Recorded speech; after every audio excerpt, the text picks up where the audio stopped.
안녕하십니까, 소마시네마입니다.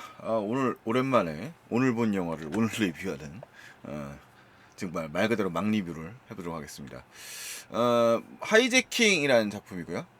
이게 나름대로 좀 이렇게 규모가 있어 보이는, 사실 뭐 항공 액션 활극, 액션 스릴러 장르라고 하는 게 한국 영화의 규모로 봤을 땐 큰 규모일 수밖에 없는 영화이기 때문에 조금 화려하게 개봉하지 않을까라고 생각했는데 되게 생각보다 조용하게 개봉을 하고 있습니다.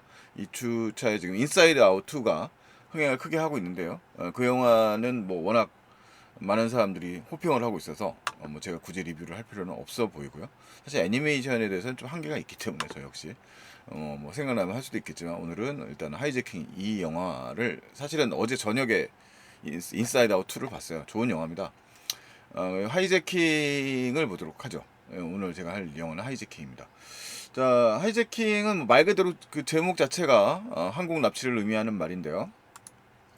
이 영화 시대 배경을 일단 주목해 보시겠습니다. 1971년이고요. 71년이라는 시기는 사실은 한국에서는 비행기를 막 타던 시기가 아닙니다. 90년대 이후에 넘어가면서 일반 민간인에게도 자유화가 이루어지는 시기인데, 다만 여기서 이용되는 비행기는 국제선은 아니고 국내선인데, 71년도에는 그 국내선 비행기도 타는 사람들은 많지 않았을 것 같아요. 실제 사건이 배경이고요. 이 작품에 대해서는 지금 평가가 이렇게 나왔네요. 뭐 새 평론가가 지금 시네 21을 인용했을 때 이용철 평가, 지금 왜란 질문과 올드한 일을 다루는 올드한 방식이라고 쓰셨고요. 실존 인물의 의지가 승객을 다시 한번 구하다. 고증은 꼼꼼하나 복원이 허술하면, 이렇게 평가를 해주셨습니다. 그러니까 이렇게 흥미롭지 않다라는 투인 것 같습니다. 근데 생각보다 이거보다는 관객 반응이 좀 더 좋은 편이고요. 이 영화는 비슷한 소재의 영화였던 비상선언을 떠올리게 하지만 좀 사뭇 차이는 있습니다. 비상선언은 코로나 이후의 시대 상황을 일종의 항공기의 상황과 빗대어서 연출을 했다고 해서 좀 사람들이 좀 뜨악했죠. 예상하지 못했던 전개였어요. 재난 영화처럼 보였지만 재난 영화에 빗댄 일종의 풍자극에 가까운 영화여서, 그것을 새롭게 본 평론가들은 좀 더 좋은 평가가 있었습니다만 관객들의 반응은 별로 좋지 못했습니다. 뭐 역시 평론가 역시 다 뭐 100% 찬성이 있었던 건 아닙니다만, 저는 좋게 봤어요, 솔직히. 제 리뷰 채널을 보시면 아시겠지만.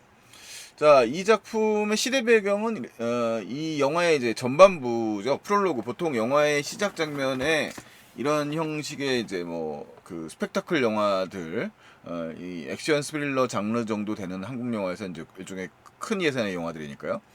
앞에 시대 배경이 설정되고요. 그것은 이 영화의 중심 인물이라고 하는 하정우가 연기하는 태인이라는 인물의 트라우마나 이 영화의 주요 갈등 요인의 중요한 요소가 되는 장면이 등장합니다. 실제 있었던 사건이에요. 역시 1969년 12월 11일이고요. 그 대한항공 YS-11기가 납북된 사건입니다.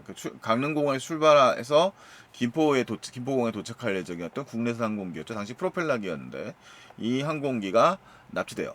근데 영화에 지금 등장인물 주인공인 태인이, 이제 이 영화는 어디까지나 이제 영화적으로 각색된 영화라고 할 수 있습니다. 그래서 실제 사건에 의거하고 있지만 뭐 다큐적인 영화라기보다는 영화적인 극적 장치를 많이 극대화하기 위해서 여러 요소 들어갔어요. 뒤에 후반부에 뭐 미국이 출동 장면이라든가 남북 일촉즉발의 남북 갈등 상황들이 벌어졌던 것은 좀 사실과 거리가 멀다고 하더라고요.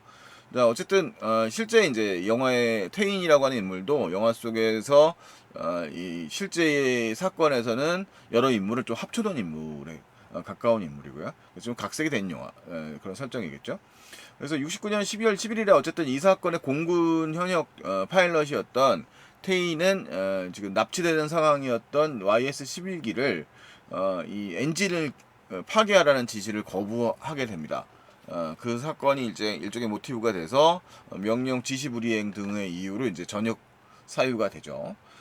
그렇게 되고 이 후반부에 69년과 71년이라고 하는 시간적 갭이 있기 때문에 그 사이에 이제 항공사의 부조종사로 취업된 얘기가 나와요.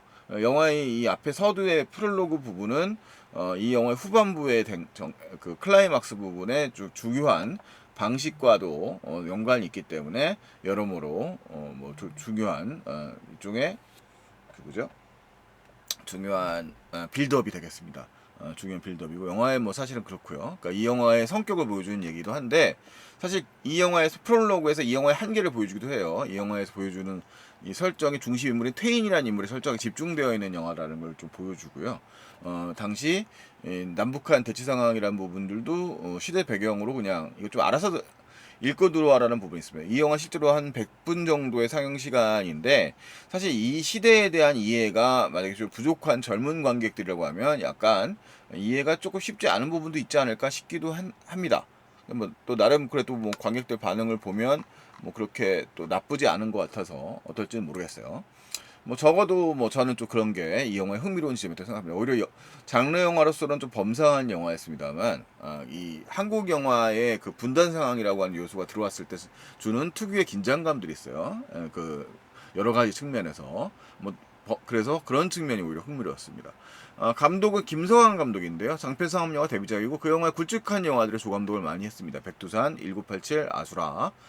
뭐 그전에도 열정 같은 독소리하고 있는 부터 벌써 1991년부터 오랫동안 영화판에 계셨던 분이더라고요. 주로 연출부 쪽에서 활동을 많이 하셨던 분이고 각본은 김경찬 각본가인데요. 이분은 카트와 1987로 유명해진 각본가입니다. 원래는 목포 MBC에서 한 14년간 PD를 했던 분이라서 사실은 연세는 좀 있으시죠. 그래서 이게 각본을 빌드업하는 과정 전체의 구성이 좀 다소 익숙한 구조일 수도 있겠다는 생각도 들어요. 뭐 그런 인물 설정 같은 게 약간 그 다층적이라고 하죠. 다층적 요소라든가 그다음에 이 영화 일종의 몹신이 많은 영화거든요. 이쪽에 그 항공기가 배경이니까 항공기에 등장하는 등장인물이 여럿이 있거든요. 그럼 그에 대한 이야기도 여러 가지일 수 있는데 그런 면이 좀 부족한 면이죠. 이 영화에서의. 그러니까 이 영화는 철저하게 중심 인물이고 사실은 그런 구조는 어떻게 보면 비상선언이 다층 구조 때문에 좀 영화가 어렵게 느껴지지 않았을까라는 좀 분석도 있지 않았을까 싶기도 합니다. 자, 어쨌든 간에 이 영화의 중심 인물은 이제 태인 하정우예요. 이 앞에 전반부에 이제 이 주요 인물로 등장하는데 영화에서는 특별 출연으로 이제 최강일 배우가 연기하는 민수라는 인물이 영화에서는 태인의 공군 선배죠. 뭐 한국의 파일럿이라는 게 70년대 20세기에 있었던 파일럿은 다 공군 출신이니까 대부분 선으로 엮여 있을 거고 여기서는 또 절친한 인물이에요. 그래서 비행하면서 이 선배라는 것을 이제 알아본다 하고 이 선배라고 인연도 엮여 있고 이제 민간항공사에 대한 태도, 그러니까 이 영화의 도덕, 그러니까 전투기 조종사로서의 태인의 그런 그 모럴과 군인으로서의 모럴과 항공기 조종사로서의 모럴이 작동하는 부분이 있고 그것이 휴머니즘이라고 하는 이 영화의 요소에 태인이라는 인물을 좀 흔들리지 않게 만드는 그런 설정이라고 할 수 있겠습니다. 이게 약간 분단 상황이라는 부분과 충돌을 하게 되면서 영화에서는 이제 이 태인이 어려움을 겪는 부분이 될 수도 되는 부분이겠죠. 20세기의 유신 시대의 상황이라는 걸 생각을 해보면요. 역특별 출연으로 이제 후배로 태인의 후배 하정우의 후배로 김동욱이 또 등장을 해서 영화 후반부에 역시 또 빌드업된 그 후반부의 클라이막스 한 역할을 담당합니다. 뭐 영화의 후반부는 역시 또 봐주셔야 되겠고요. 그다음에 이제 김종수 배우는 카메오 출연이고요.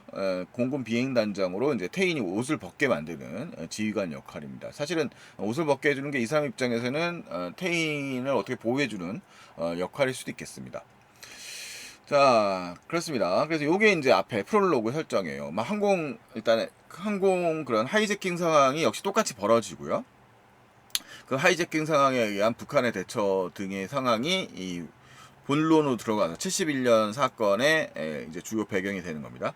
자, 그다음에 이제 약간 역시 조연 캐릭터로 김선영 배우가 나타나는데 그 지금 납북된 그 항공기 조종사였던 민수의 처 역할로 김선영 배우가 있고 인간적으로 매우 가까운 인물로 이 태인과 태인의 처 문영으로 임세미 배우가 등장을 합니다. 약간 보조적인 캐릭터입니다만 이 사람들의 가족 남겨진 가족이라는 측면에서 봤을 때는 보면 두 인물이 상징하는 바가 있겠죠. 자, 이 영화는 실제 사건은 1971년 1월 23일 있었던 F-27 납북 미수 사건입니다. 실제 사건은 약간 더 허술한 이야기인데 실제로 사망자가 한 명 나왔던 사건이고요. 그 다음에 꽤 큰 부상을 당시에 승무원들이란가 입었던 사건이라고 해요. 그래서 실제 사건 내용들을 보면 생각보다 굉장히 심각했던 사건이었다고 할 수 있겠습니다. 자, 이게 이제 실제 당시에 보도되었던 그 납치되었다가 이제 해안가에 비상 착륙을 했던 당시에 대한항공 F-27기의 모습입니다. 자, 그 배경 얼마 전에 이제 이 영화를 배경으로 해서 당시에 20대였던 승무원분과 승객 여러분이 이제 다시 53년 만에 만나서 이 이야기를 다루고 있는 보도가 있기도 했습니다. 이제 당시 20대였던 분들이 지금 70대 이상이 되셔서 다시 만남을 가셨던 거죠. 자, 일단 영화의 주요 갈등의 축은 사실은 굉장히 심플한 영화예요. 구조가 이 영화 아까 100분밖에 안 된다고 그랬는데 사실은 항공 재난을 다루고 있는 영화, 하이제킹을 다루고 있는 영화 치고는 이 등장 인물들의 이야기가 많은 편이 아니죠. 영화에서 이 항공기를 조종하는 부조종사 역할의 태인이 있고요.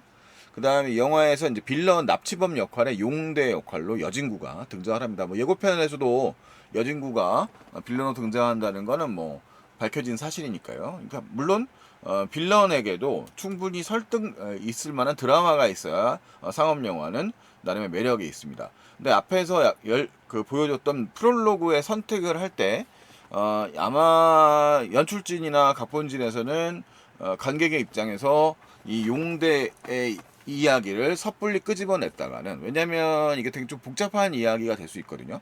당시의 시대 상황을 보자면 이 용대란 인물이 이렇게 그 등장하는 그 사건을 벌이는 이유가 있어요. 그 이유를 갖다가 설득을 해낼 자신이 아마도 없지 않았을까? 뭐 그런 생각도 듭니다. 그러니까 대중 영화로서 뭐그 얘기는 조금 이따 할 테니까요. 그게 조금 스포일러다 생각하시는 분들은 여기서 영상을 좀 멈춰주시는 것이 더 좋을 것 같습니다. 자, 어쨌든 그렇고요. 그 다음에 영화의 등장인물로 이제 우리 또 이 기장 역할로 선배죠. 이 대한항공의 기장 역할, 규식 역할로 성동일 배우가 예의 연기를 펼칩니다. 여기서는 또 코믹 캐릭터가 아니고요. 되게 진중한 캐릭터입니다. 그 양자의 희극 캐릭터와 진지한 캐릭터를 모두 잘 연기하는 게 성동일 배우의 무난함이죠. 그 무난한 연기를 여기서도 보여주고요. 그 다음에 최수빈 배우가 조욕 캐릭터에 가깝습니다만 이제 이 여객기의 유일한 여성 승무원으로서 등장합니다. 옥순이라는 인물이고, 실제 생존하에 계신 아까 그 뉴스에도 보도됐던 당시의 승무원 분이 모티브가 돼서 만들어진 캐릭터라고 할 수 있겠습니다. 자, 이 영화에서 어쨌든 태희는 전직 파일럿으로 대한항공에 취업을 했습니다만 아직은 이제 퇴역한 지 2년밖에 안 됐기 때문에 부조종사 역할을 해서 랜딩을 아직 못하고 있는, 랜딩 역할까지 부여받지 못하고 있는 캐릭터로 등장을 해요. 랜딩한다는 설정인데, 그 다음에 이제 사람 좋은 이 술 좋아하고 사람 좋아하는 규식 캐릭터와 이제 여러 가지 이야기를 나누면서 영화 분위기는 초반부터는 편안하게 흘러갑니다. 영화의 예고편에서 좀 부각되거나 아니면 영화 프로그램에서 설정된 것들은 좀 이 영화는 실제적으로 사실은 희극톤이 거의 없는 영화인데, 앞부분에 모티브가 되는 당시의 시대 풍경을 담고 있는, 당시의 공항 풍경을 담고 있는 장면이 약간 코믹한 요소로 작동을 하고 있더라고요. 약간, 그리고 이 영화의 약점을 말하자면 여진구 배우가 연기는 상당히 잘하고요. 뭐 여전히 뭐 여진구 배우가 연기를 못했다고 하는 사람은 없을 것 같은데, 이 빌런 캐릭터가 약간 톤 앤 매너가 일정하지 않아요. 그러니까 영화의 앞부분에서는 거의 광기에 사로잡혀 있는 인물이거든요. 뭐 그게 이 사람이 감옥에서 나오는 장면이 시작을 합니다. 그리고 이제 그 사람에 대한 스토리가 영화의 중반부 정도에 던져지는데 굉장히 비극적인 이야기죠. 아까 스포일러를 걱정하신 분들은 아까 11분경에 한 2분 전에 그만 보시라고 보셔도 된다고 말씀하셨습니다. 뭐 사실은 그렇게 결정적이라고 할 수는 없을 것 같고 뭐 예상할 수도 있는 스토리이기도 합니다만, 어쨌든 여기서 이제 이 지금 옆에 있는 이 학생 친구도 비행기를 타려고 기다리는 친구고요. 그의 이제 중학생 후배로 보여지고, 용대라는 친구는 이 친구가 수학 문제를 끙끙거리고 있으니까 그 문제를 풀어주고 있습니다. 그러니까 이 사람이 실제로는 그 화름한 복장, 그리고 감옥을 막 나와 있는 사회 부적응자의 모습을 갖고 있지만, 뭔가 이 친구가 그 재능이 있는 사람, 공부를 잘했던 사람, 이런 사람의 정도의 메시지를 주는 거죠. 근데 이 학생 친구는 당황하고, 이런 불쑥 다가오는 이 용대란 친구에 때문에 부담스러워하고, 그 옆에 있는 이제 한 젊은 여성이 이 친구를 약간 이제 도와주는 역할을 해요. 자, 그 다음에 이제 뭐 사실 성동일 캐릭터는 뭐 그냥 평범한 그냥 좋은 일반적인 선배, 뭐 꼰대는 아니고 뭐 그런 캐릭터로 등장을 하고 있고요. 뭐 길게 설명되는 인물은 아닙니다. 전체 상황은 거의 하정우 태인 캐릭터에 몰려 있다고 말할 수 있겠고요. 이게 당시에 이제 시대 배경이고요. 대부분의 항공 시퀀스 씬들은 아마 객실 장면들은 세트 촬영을 했을 것이고, 그다음에 항공 시퀀스 대부분 CG로 문제를 해결했던 것 같아요. 그래서 약간 CG의 부조화가 문제라고 그러는데 제가 뭐 특별하게 이렇게 뚫어져라 쳐다보면서 부담스러워할 정도는 별로 없었던 것 같습니다. 뭐 어색한 부분이 없지 않아 있지만 그래도 뭐 봐줄만한 영화였던 것 같아요. 자, 어쨌든 이게 이제 앞에 나왔던 유명하게 그 예고편에서도 인용되는 그런 이 당시 좌석제가 아니었던 시대였기 때문에 선착순으로 자리를 선착해야 되는 뭐 그런 시기로 묘사되고 있습니다. 그래서 이 문이 열리자마자 뛰어나가고 있는 객석들의 모습을 저기 이 승객들의 모습들을 보여주는 장면이 약간 코믹하게 묘사되고 있죠. 자, 그래서 여기 이 캐릭터들을 사실은 나름 세부의 드라마들이 사실 존재를 해요. 그래서 이 승객들 중에는 사장, 돈 밝히는 사장 때문에 지금 맨 앞에 뛰고 있는 샐러리맨의 모습도, 샐러리의 애완도 있고, 그 다음에 그 장애가 있는 여성이 사복지염의 아들을 합격시켜서 금이환영, 네, 금이환영이 아니라 이제 상경을 하고 있는 장면의 모습도 보이고요. 그러니까 그런 모정의 모습도 보여지고요. 뭐 그다음에 이제 아까 있었던 소뇽과 그걸 보호해 주려는 여성의 모습도 관계들도 살짝 들어가 있고, 뭐 장사를 하는 부부의 모습도 있고, 그다음 신혼부부의 모습도 등장을 합니다. 그래서 여러 층이 있는데 그 드라마가 사실상 영화에서는 이 100분이라는 시간 속에는 대부분 생략되어 있다라고 잠깐 언급되고 그다음에 감정선 정도 남아 있는 정도라고 말할 수 있겠습니다. 최수빈의 드라마도 거의 없고요. 그냥 승객의 요소들이고요. 거의 이야기는 이 여진구와 하정우가 중심으로 펼쳐지는 비행기 내에서의 대립 관계에 집중하고 있습니다. 그래서 대중관객들 입장에서는 오히려 좀 분산되지 않는다는 측면에서는 뭐 나쁘지 않은 관람이 될 수도 있겠습니다만, 영화 전체의 완성도로 봤을 땐 그런 다양한 스토리들이 흡입되거나 묘사되는 장면들이 좀 그 조연들을 좀 살려주면서 영화의 틈새들을 메울 수 있는 장치들이 좀 부족한 면은 있다는 거죠. 그래도 뭐 이 영화가 아까 평론가들이 말씀 보신 것처럼 뭐 이렇게 약간 뭐 평범하고 뭐 아주 걸작의 범위까지는 당연히 마스터피스까지 가지는 못하겠습니다만 그래도 뭐 꽤 볼만한 상업 영화로서는 나쁘지 않은 영화라고 생각을 합니다. 자, 이 영화에서 보여지는 지금 이 폭탄이죠. 여진구 캐릭터, 용대라는 캐릭터가 보여지고 있습니다만 수제 폭탄이죠. 그 사제로 만든 사제 폭탄이고요. 이 용대란 인물은 지금 옷고 있는 의상이라든가 이제 폭탄을 일단 사제 폭탄을 터트려서 비행기를 장악을 하고 있습니다. 그리고 단독 범행이에요. 실제 사건의 경우는 용대만큼의 실제 모티브가 밝혀지지도 않아 있는 인물인데, 이 사건에 대해서는 꼬꼬무라는 프로그램이 있죠. 그 프로그램에서도 한번 길게 다뤘고요. 그리고 이제 지금 보고 있는 이 캐릭터는 이제 영화 속에 있는 보안요원, 보안관입니다. 이 사람이 갖고 있는 총이 보이시죠? 이 총이 이제 영화에서 또 중요한 역할을 하게 됩니다. 자, 그래서 사제 폭탄을 가지고 던지고 이 보안요원을 쓰러뜨린 다음에 비행기를 장악하게 되는 거죠.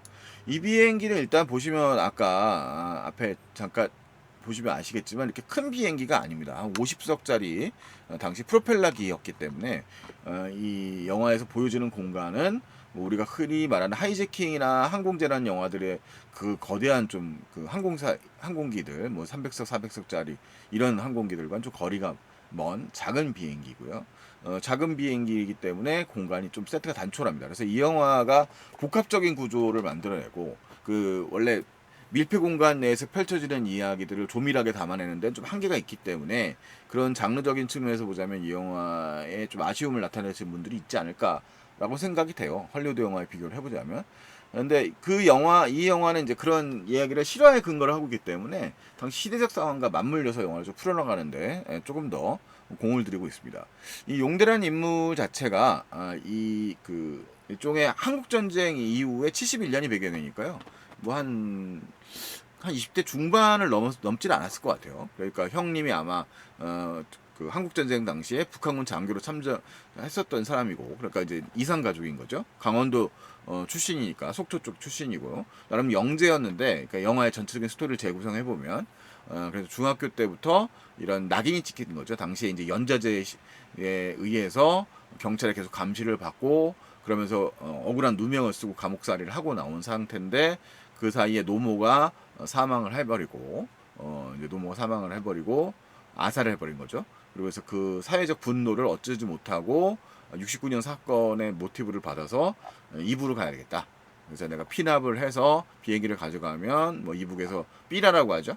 그런 전단지에 이빈반부를 주겠다고 하니까 그것에 추동되는 인물입니다. 그러니까 상당히 영리한 인물인데 영화에서 실제로의 행동들은 그렇게 치밀한 계획을 수립하고 한 행동이라고 보기 사실 좀 어렵습니다. 사제 폭탄을 가지고 하기 때문에. 그래서 기본적으로 혼자고요. 테러 집단이 작동하고 있는 게 아니기 때문에 이 영화는 본격적인 그런 하이제킹 범죄 집단들과 대결을 다룬 액션 블록버스터들과는 좀 차이가 좀 있을 수밖에 없죠. 애초에 영화 모티브가. 다만 이 영화에서 이런 대립이 이제 되는 거는 영화 초반부터 전개되고 있는 하정우가 맞이했던 그 선배 캐릭터 전 상황 69년도의 납치 사건 자체가 11명은 실제로 이 영화의 후반부에 그 자막에도 나옵니다만 전문 기술을 가지고 있는 기장을 비롯한 11명의 당시 납북된 사람들은 돌아오지 못했다고 그래요. 그러니까 그 협상을 통해서 납북된 사람들 중에서 일반인들은 돌아오셨습니다. 11명은 끝내 못 들어왔다고 그러는데 당시에 그런 남북 대치 상황 속에서 결국은 이제 그 납북에 대한 공포도 있고요. 그 다음에 돌아와도 문제였던 거죠.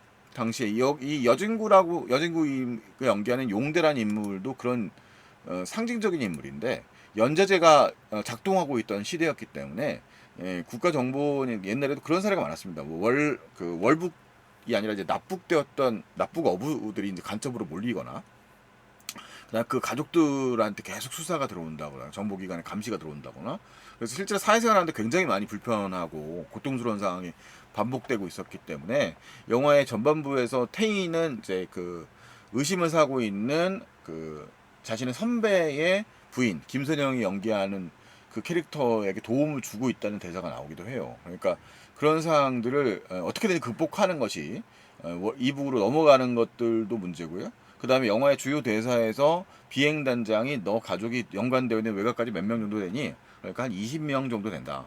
라고 설명하거든요. 그러면 합하면 이 승객들은 몇 명 정도 되니? 한 1000명 정도 될 거다. 라는 얘기가 계산이 나오죠. 그래서 그 1000명 정도가 이런 상황이 벌어졌을 때 입으로 넘어가게 되면 모두가 괴로운 상황이 돼버린다는 거예요. 그러니까 그런 상황을 차라리 피하고 싶은 상황이기 때문에 아주 절박한 배경이 깔려버리는 거죠. 이게 아마 20세기의 무슨 그 동백림 사건 같은 거 있어요. 베를린 유학생 사건이라든가 그다음에 제일동포 간첩단 사건 같이 조작 사건이라든가 뭔가 북한과 연결된 것이 있는 인물들은 간첩으로 몰리거나 이런 경우가 너무 많았기 때문에 그런 사건 시대적 상황들에 대한 공포감을 이 등장하는 인물들 모두가 갖고 있다고 말할 수 있겠습니다. 자, 그래서 되게 절박한 거죠.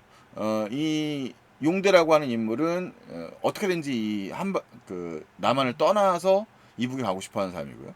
나머지 인물들은 남아있는 가족들을 위해서라도 남아 있어야 되는 거예요. 근데 그 캐릭터의 대부분 분산 스토리가 이 두 인물로만 다 국한되어 있다는 것이 이제 이 영화의 좀 어떻게 보면 그 몰입감이 좀 쉽다는 장점이자 좀 이 영화의 완성도라는 측면에서 보자면 조금 풍부해지지 못하는 이야기가 되볼 수도 있는 거죠.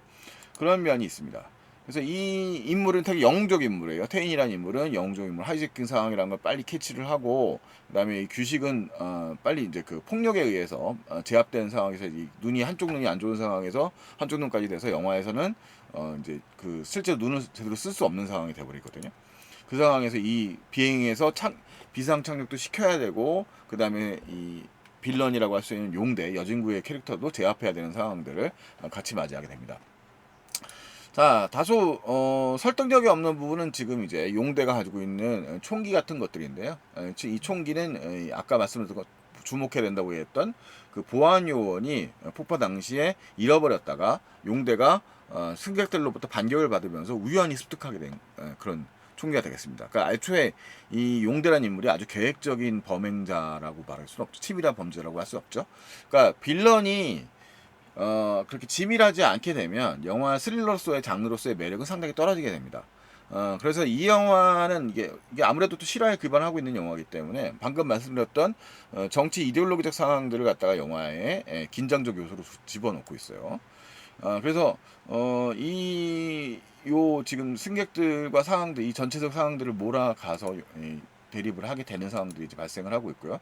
영화는 부로 넘어가지 않기 위해서 애쓰는 모습들로 펼쳐지게 되는 겁니다.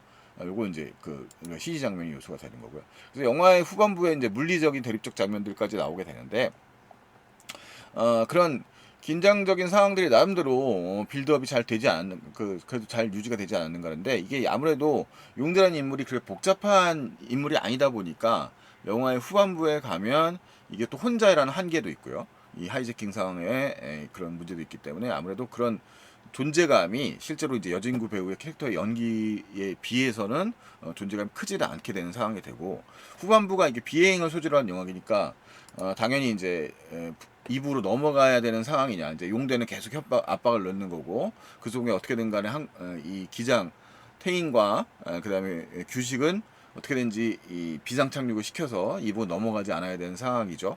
그리고 거기에 이제 공군들이 등장을 하게 되고, 공군들은 위협 사격을 하고 자기 자신의 항공기에 이런 생각이에요. 그런 상황들이 이제 복합적으로 등장을 하게 됩니다. 그래서 여기서 약간 뭐 고증에 문제가 있다라고 말하시는 분들도 사실 좀 있어서 본다고 할 수 있는데, 또 영화의 클라이막스를 만든다는 측면, 이거 영화는 어차피 픽션이라는 측면을 가능하게 하니까요. 그러니까 영화에서 실제로 지금 이제 후반부에 그 위협 사격을 가는 한국 공군의 캐릭터는 논란이 될 것을 예상을 했는지 이제 아예 마스크를 보여주지 않고 연기를 하고 있는 모습을 보여줍니다.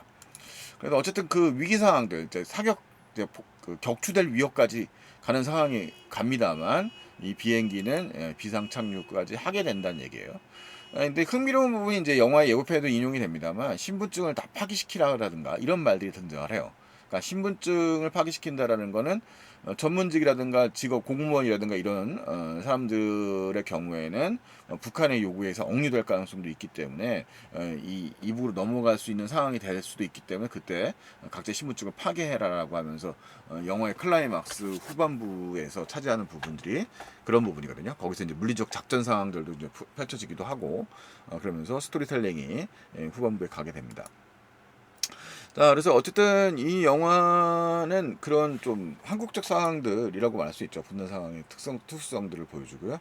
그다음에 앞에 프롤로그에서 펼쳐졌던 비행수를 활용한 반격 장면들을 활용해서 영화의 후반부를 마무리하기까지 영화는 숨가쁘게 전개가 되고 있습니다.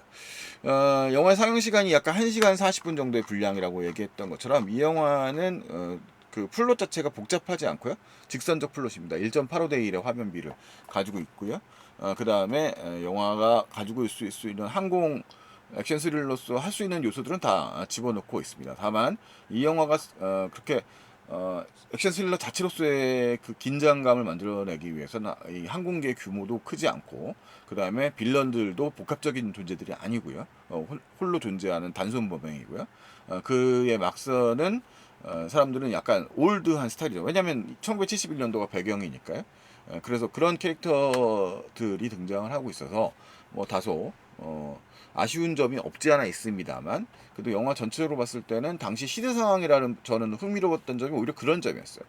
20세기의 분단 시기에 첨예했던 이 시기에 사람들이 갖고 있었던 어떤 생각들을 담고 있었는가, 그리고 왜 그럴 수밖에 없는 선택을 할 수밖에 없었는가. 그냥 상식적인 국가라면 하이제킹 상황에서도 이 승객들을 최대한 안전하게 보장을 하고 그 다음에 귀환을 할 수 있도록 하는 것이 일종의 목적일 텐데, 이들의 경우에 보면 이제 이 용대라는 인물 자체가 자신이 더 이상 남한사에 희망이 없다고 생각하는 인물이라서 입으로 넘어가고자 하는 인물이거든요. 그러니까 되게 단순한 목표를 갖고 있는 사람이죠. 뭐 무슨 뭐 이데올로기적인 뭐 한때 68혁명 이후에 펼쳤던 뭐 적군파 같은 사람들이 펼쳤던 바드 마이노프 같은 영화에서 묘사되고 있는 무슨 이데올로기를 수행한다거나, 아니면 이 영화 그 무슨 에어포스 원 같은 작품의 테러리스트의 트밈이라든가 무슨 무언가를 탈취한다든가 이런 식의 뭐 거대한 프로젝트가 없어요. 그냥 단순한 목표를 가지고 있는 거죠.